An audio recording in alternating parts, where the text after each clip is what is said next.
گەرم و گەشترین سڵاوەکانتان پێشکەش بینەرانی خۆشەویستی تەلەڤیزیۆنی کۆمەڵە. بەیانمەتی هاوڕێیانی هاوکارم لەگەڵتانم بۆ پێشکەشکردنی گەشتی هەواڵەکانی سەر لە بەیانی ڕۆژی دووشەممە. سەرەتا سەردێڕی چەند هەواڵ.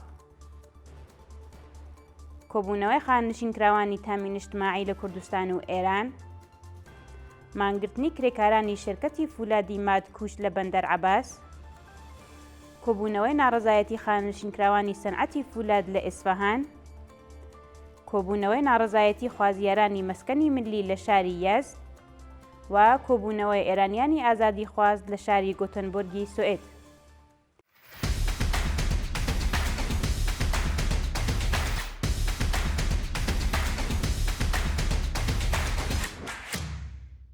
کۆبوونەوەی خانشینکراوانی تامین نیشتماعی لە کوردستان و ئێران.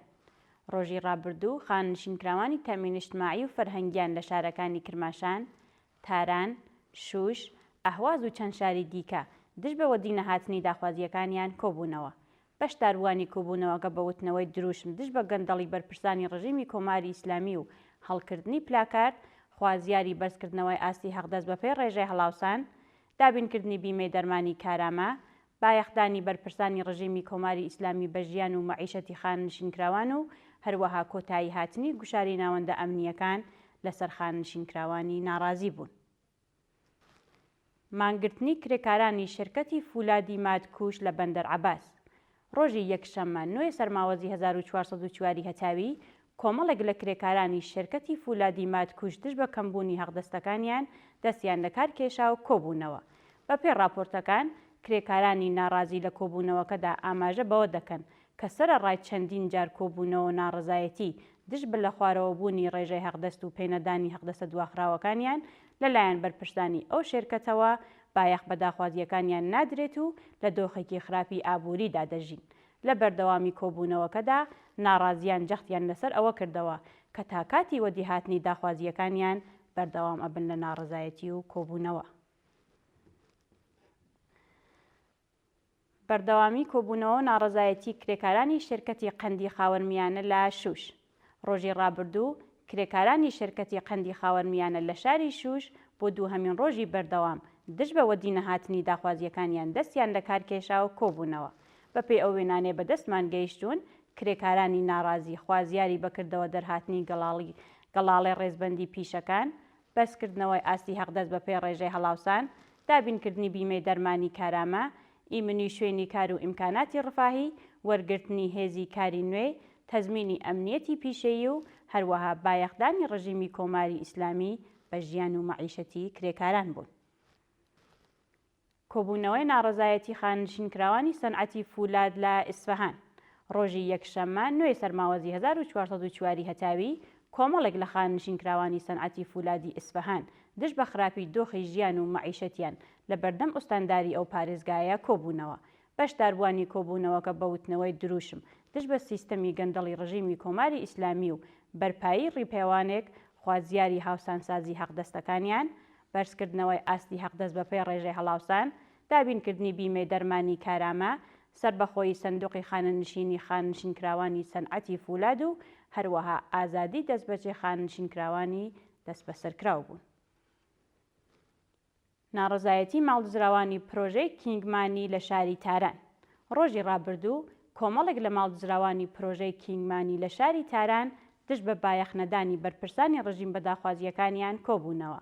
بەپێی راپۆرتەکان ماڵدزراوانی ناڕازی بەشداربووی کۆبوونەوەکە ئاماژە بەوە دەکەن کە سەرەڕای بارەها کۆبوونەوە ناڕەزایەتی و تۆمارکردنی سکاڵا دژ بە بەرپرسانی ئەو پرۆژە لەلایەن دەستگای قەزایی ڕژیمی کۆماری ئیسلامیەوە نەک تەنیا پێڕاگەیشتن بە داخوازیەکانیان ناکرێت، بەڵکو بارەها لەلایەن هێزە ئەمنیەکانی ڕژیمەوە هەڕەشەی سازکردنی دۆسیەیان لێکراوە. لە بەردەوامی کۆبوونەوەکەدا ناڕازیان خوازیاری پێڕاگەیشتنی دادپەروەرانەی ناوەندە قەزایەکانی ڕژیم لەسەر دۆسیەکەیان، سزادانی تاوانباران و هەروەها قەرەبووکردنەوەی زیانەکانیان بوون. مانگرتنی کرێکارانی پتروشیمی ئەمیرکەبیری ماحشەر. ڕۆژی یەکشەممە 9 سەرماوەز کۆمەڵێک لە کرێکارانی شرکەتی پتروشیمی ئەمیرکەبیری ماحشەر دژ بە لە خوارەوە بوونی ڕێژەی حەقدەستەکانیان کۆبوونەوە.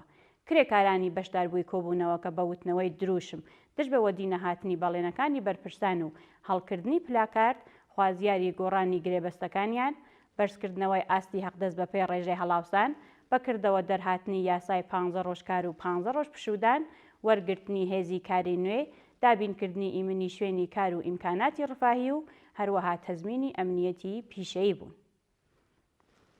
کۆبوونەوەی ناڕەزایەتی خوازیارانی مەسکەنی ملی لە شاری یەست. ڕۆژی ڕابردوو کۆمەڵێک لە خوازیارانی مەسکەنی ملی لە شاری یەست دژ بە ڕادەستنەکرانی خانووەکانیان و ڕاوەستانی پرۆژەی مەسکەنی ملی لە بەردەم ئوستانداری ئەو پارێزگایە کۆبوونەوە. خەڵکی ناڕازی لە کۆبوونەوەکەدا ئاماژە بەوە دەکەن کە سەرەڕای تێپەڕبوونی چەند مانگ لەسەر پێدانی پارەی خانووەکان بە بەرپرسان نەک تەنیا خانووەکانیان ڕادەستیان نەکراوە، بەڵکو بە بیانووی نەبوونی بودجە پرۆژەکە نیمەکارە ڕاوەستاوە. لە بەردەوامی کۆبوونەوەکەدا ناڕازیان جەختیان لەسەر ئەوە کردەوە کە تا کاتی وەدی هاتنی داخوازیەکانیان بەردەوام ئەبن لە کۆبوونەوە و ناڕەزایەتی. دوایین هەواڵمان سەبارەتە بە کۆبوونەوەی ئێرانیانی ئازادی خواست لە شاری گۆتنبێرگی سوئێد. ڕۆژی شەممە 8 سەرماوەز کۆمەڵێک لە ئێرانیانی ئازادی خواست لە شاری گۆتنبێرگی سوئێد دژ بە سەپاندنی حکمی سێدارە بەسەر بەندکراواندا کۆبوونەوە.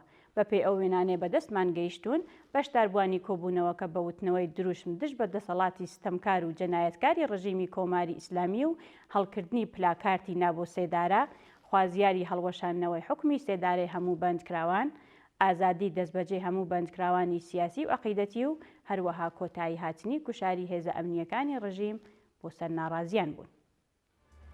بینەرانی عەزیز و خۆشەویست، هەواڵەکانتان پێشکەش کرا. هەر شاد بژیت.